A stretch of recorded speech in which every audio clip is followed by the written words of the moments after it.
Welcome to Silversmithing. Before we get too far into the video, if you wouldn't mind hitting the like button, that really helps get my channel promoted, and I appreciate it.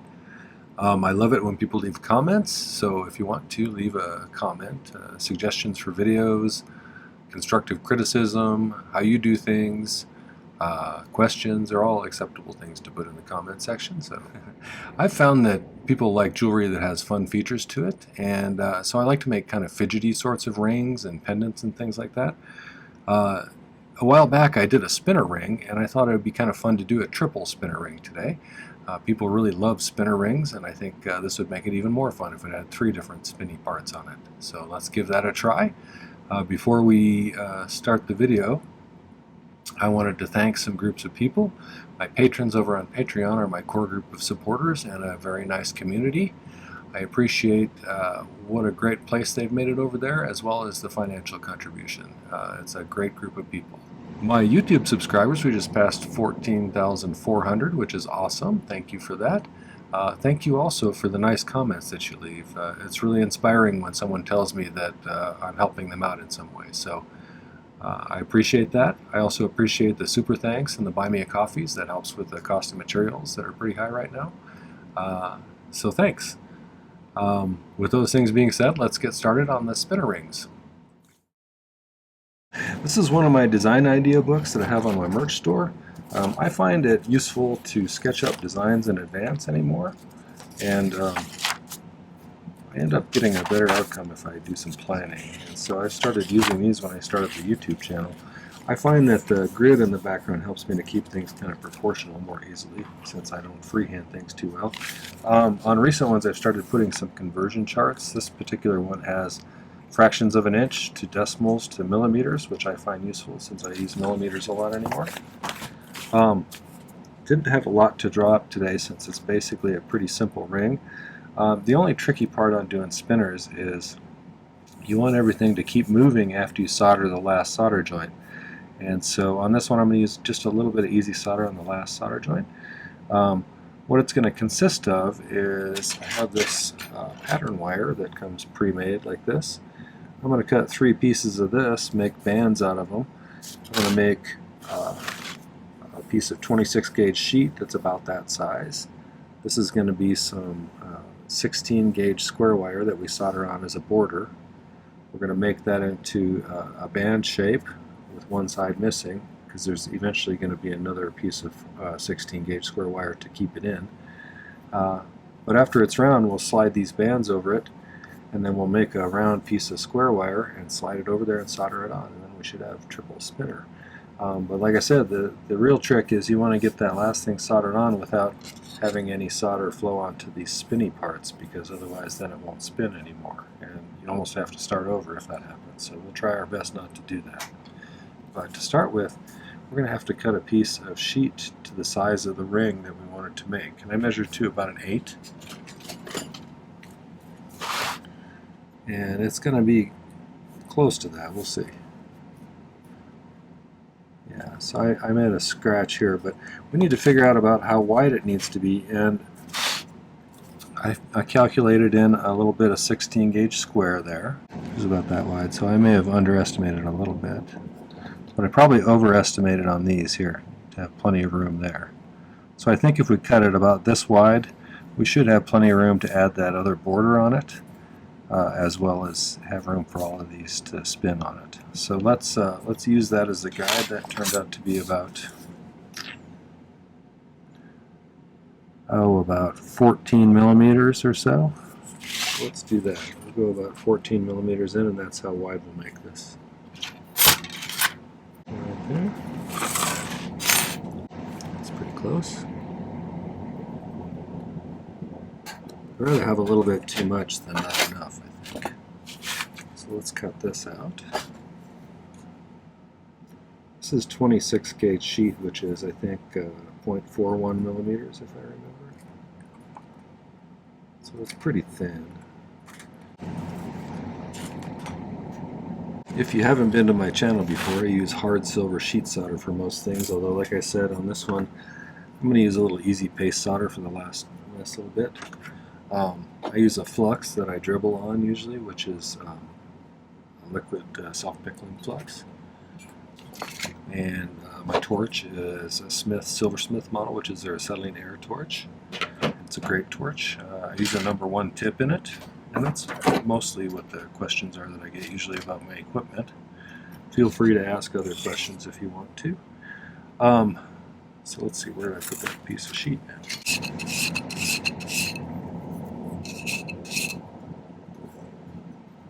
I was getting low on 16 gauge squares, so I made some out of some 14 by using a draw plate. So this was pickling to clean it up after I annealed it a little bit. Annealing is heating the metal to kind of a dull red color to let it soften back up after it's been hardened. So I'm going to need 2 pieces that are going to be as long as this, so I'm going to cut them slightly longer. That way they'll dangle over the edge, and then I can just trim them down to match perfectly. The second one I'm not going to solder on. The first one I'm going to solder on the edge like this, and then we'll make it into a band, and then we'll add this one after we put the other rings on.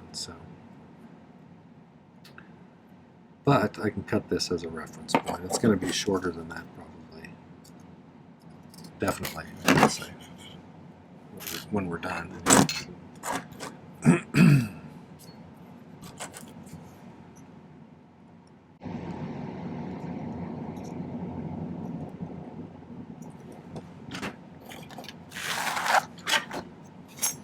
So ideally we want this to be perfectly straight and soldered down to the very edge of this.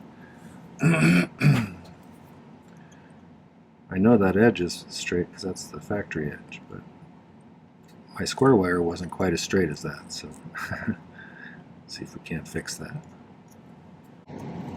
That's pretty close. So probably the easiest way to get some solder onto that would be to, without having a lot of excess slop that you have to worry about cleaning up later, is to pre-melt some solder on this piece, and then we'll just set it up on top of that one and heat the whole thing until it flows again. So I'm going to pick a little bit along here. So let's flux it.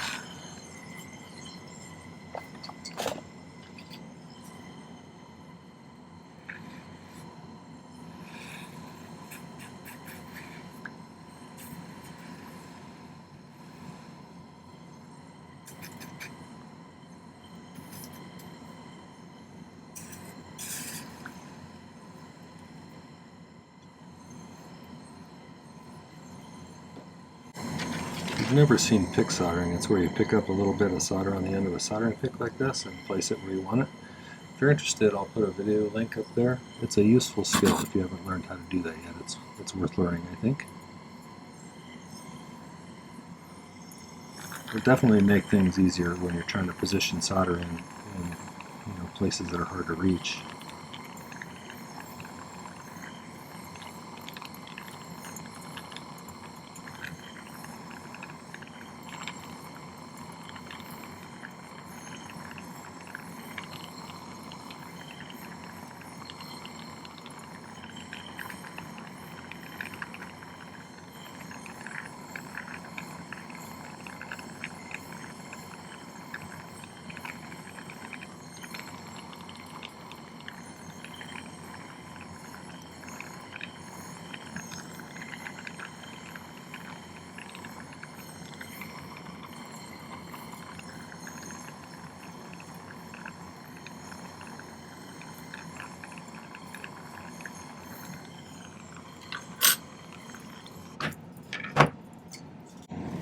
So sometimes the flux will get kind of gooey when you heat it up, and I'm going to use that gooiness in order to position this.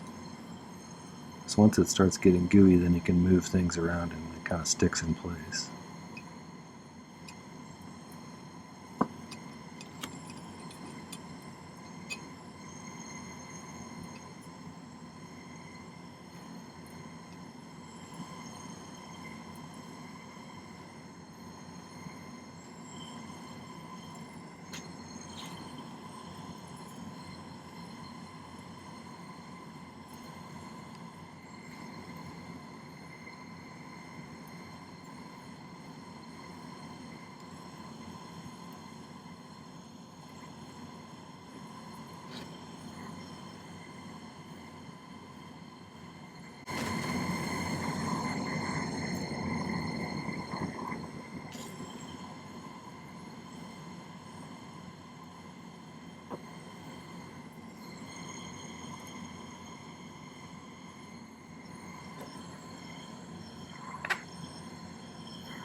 Need to make sure both pieces get hot enough to where that solder flows that entire length.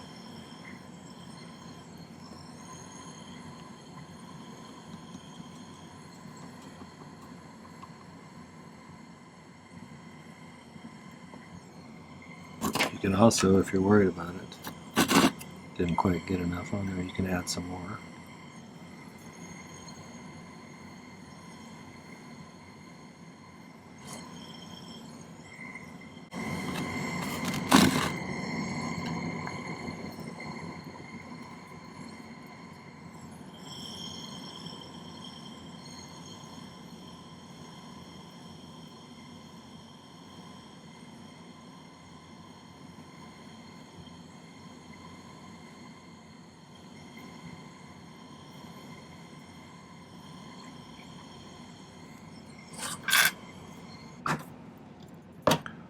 Let's take a peek at it and see how it looks.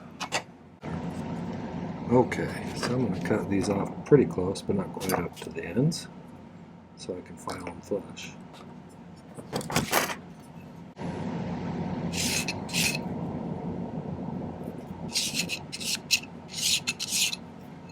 Okay, so our next step is going to be to make this into a band.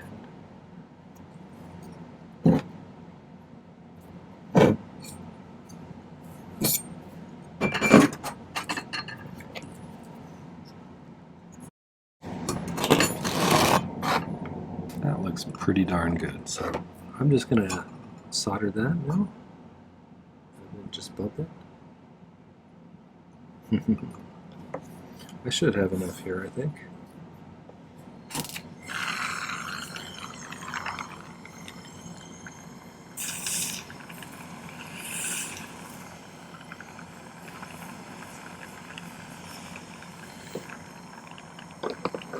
So there's different kinds of spinners you can make.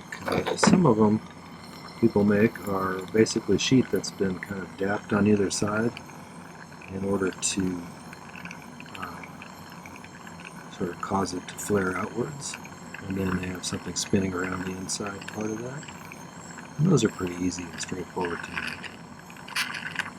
I haven't done a video on that yet because those are so kind of ubiquitous. These ones are where you actually put a border on.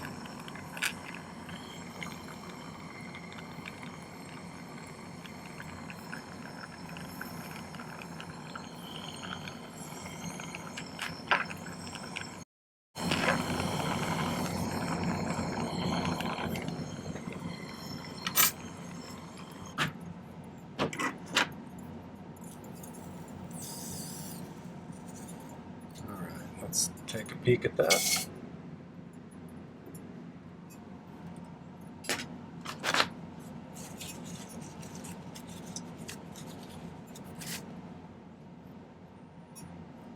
Looks like we have a good solder seam.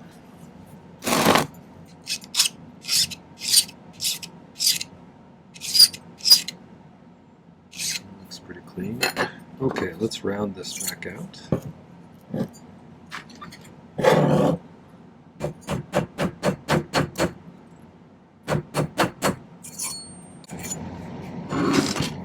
Sometimes because of the springiness of the metal, it won't stay perfectly round, so you may need to do some manual shaping in order to get it round.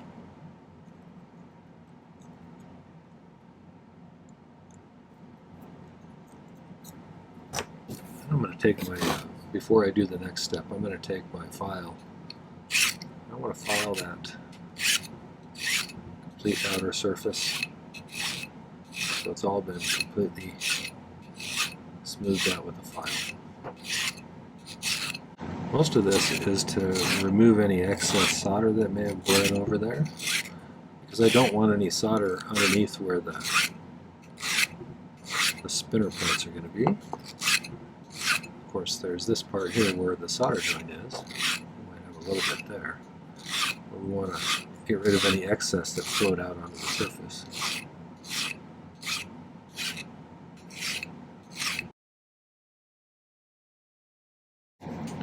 Okay, so that's pretty well cleaned up. The next thing I'm going to do is I'm going to measure how big of rings we're going to put around here.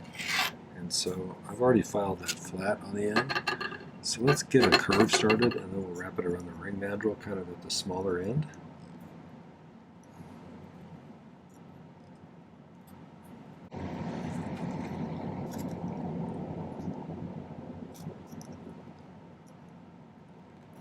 I want it to go next to itself like that. I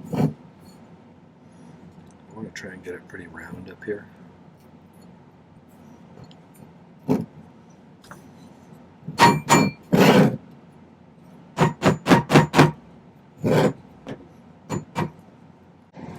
Keep working it up the mandrel till it just barely fits on there, because it'll stretch out and stay round if you do it the way I just did it.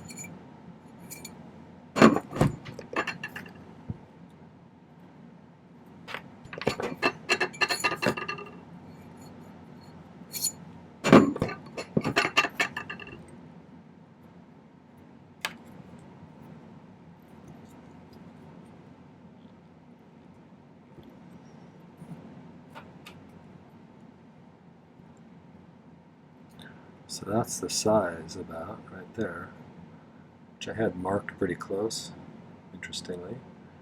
And let's go ahead and make another mark there. Maybe.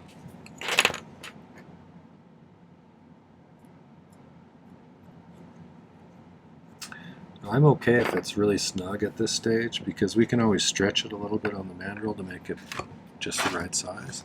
I'd rather have it too snug than too loose at this stage, because if it's too loose, you have to cut it and resolder it then. So let's cut this off about here. I'm going to go ahead and file this.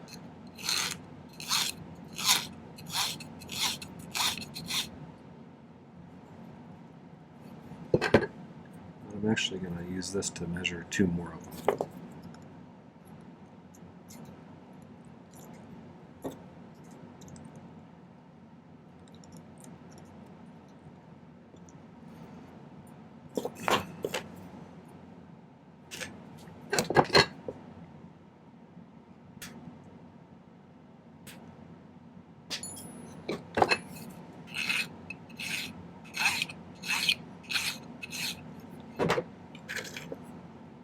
You could use different pattern wires. You could use just plain half-round wire. I've done those before. You could make some kind of wire that you've kind of created on your own if you wanted to, with stamped stuff or whatever.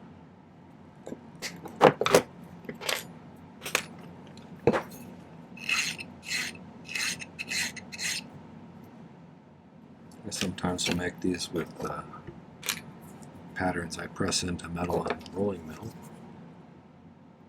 It's kind of fun. Almost always, though, when you're at a show, people do gravitate towards fidgety kind of stuff. They like the novelty of it, I guess. This would be a good point if they have any kind of waviness to get rid of that.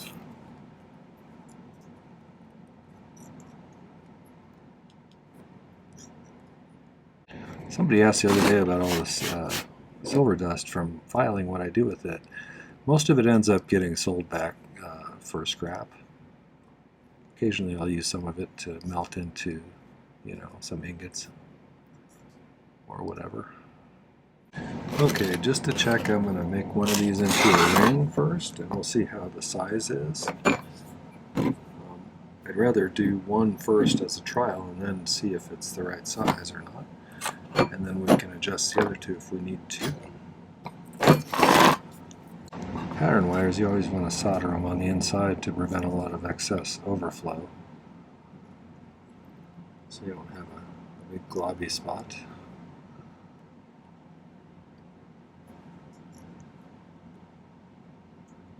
But you do want it to penetrate the entire seam so it has a good solder joint, so it's kind of a fine line.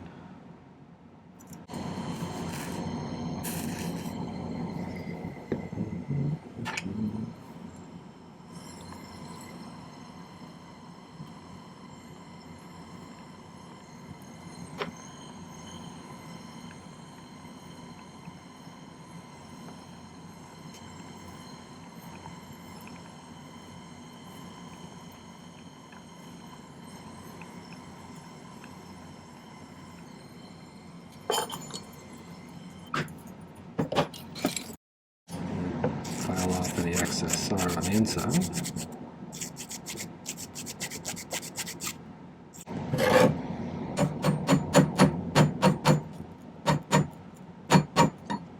That's pretty close.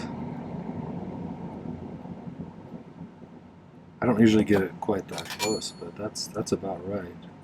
If anything, once I clean it up with the Dremel, that should just be perfect. So I think I will go ahead and solder those other two, and then we'll clean them up. Sometimes they're just slightly too small, and then you just got to stretch them a little bit on the mandrel, which I was kind of expecting to have to do, but I nailed it pretty close.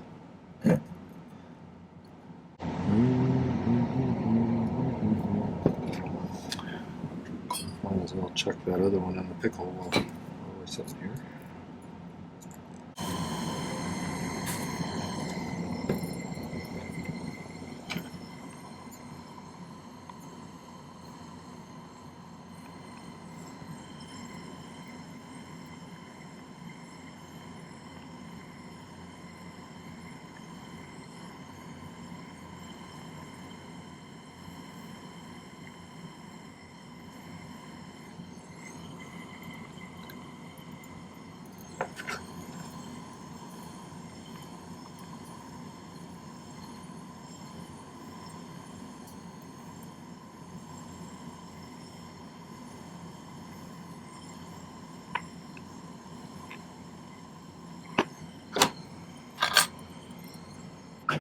Okay, I'm going to go ahead and clean those up with the rotary tool, and then I'll be right back. Okay, so I got those cleaned up with the rotary tool, and I took the rest of this 16 gauge square. I'm going to make it as round as I can.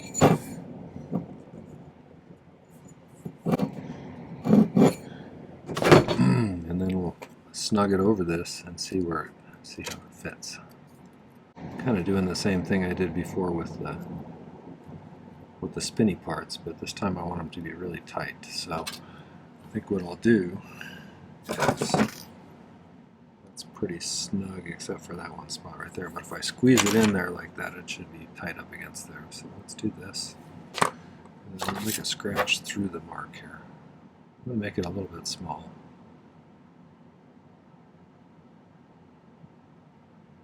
That way we'll have to stretch it a tiny bit to get it on there, because I want it to be really tight.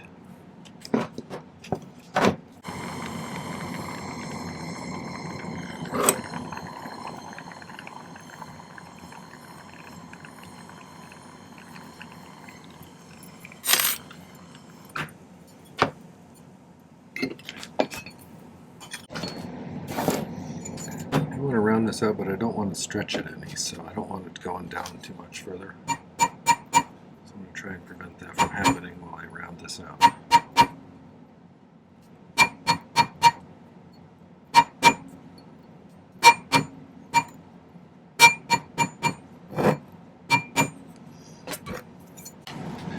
So I usually pickle things for a while before I do this last stage, because you really don't want any flux on there. That's going to cause it to have the ability to solder where you don't want it to solder, and that'll help kind of prevent that. Alright, so now that I have those on there and they're pretty flat and everything, I'm going to go ahead and I'm going to scratch a line.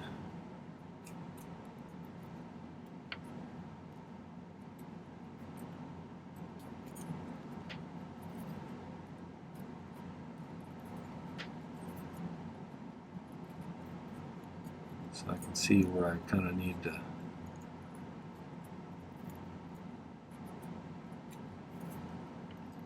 have the other side line up right along that line there. So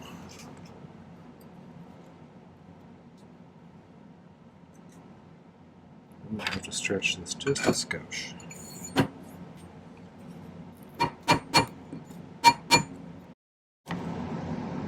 That will fit on there snugly, so let's make sure this is nice and flat.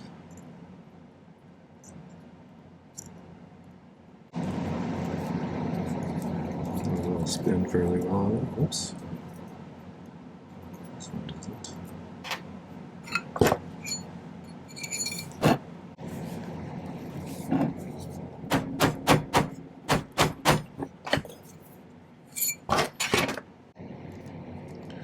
Come on, you got on there before. There you are.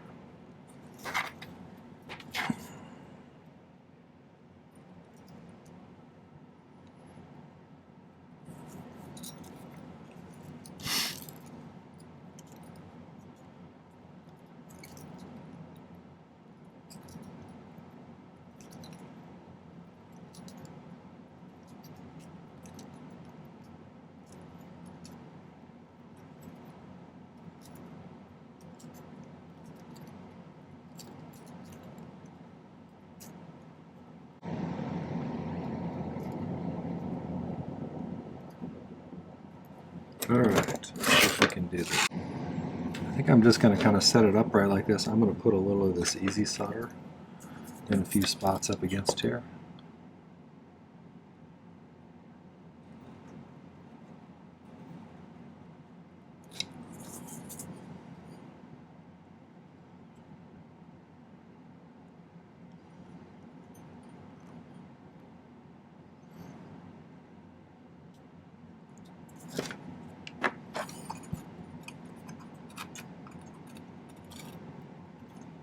Let's see if we can't heat that enough to get that to flow.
We got to flow all the way around.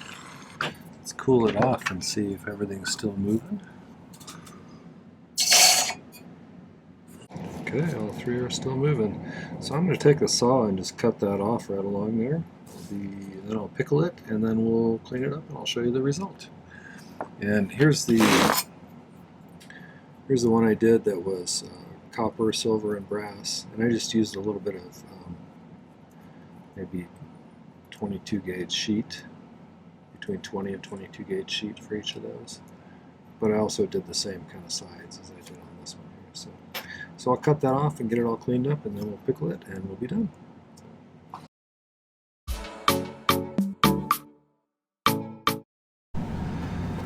So I got it polished up and I think it looks nice and all three of them spin nicely. So I think it's a good fidget ring. And like, you know, there's lots of variations you could do with these things. This one I just used smooth sheet with 3 different kinds of metals. And this one I did pattern wire. You could use multiple types of pattern wire. You could use plain wire. Like I said, you could cut a piece of sheet and texture it. Lots of ways you can do spinner rings. So, but those are the 2 that I did tonight. So triple the fun. Alright, I'll get some good pictures and put them at the end. Okay, well that was the triple spinner rings. I hope you enjoyed that. If you did, make sure to hit the like button before you leave. Also, check out my channel page. There's 382 or 383 videos now.